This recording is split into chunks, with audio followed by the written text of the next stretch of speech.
Segi fobota ete bana kwime. Eria kuwa ya oniri uge. Neyiwe magyo ikure o toyela.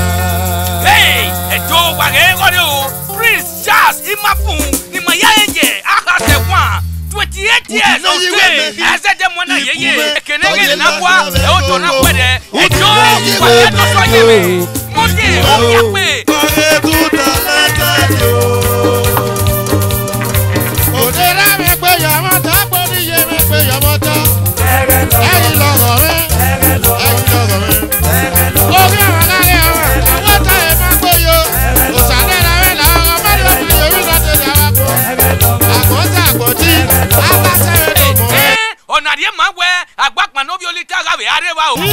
Kije koko gbora to ku na gogo. Urun na ge nu tesi no wo ga. Ofa ku na ye ko. Ona ejiri wa ebo na we ogwegwerezi ogwegwerezos e to ne mu wa 28 years o se o pege akase wa so pe wo mu fe wa pegi o pege kire o sa onje no re no ba de tie fini a ojiro yi na go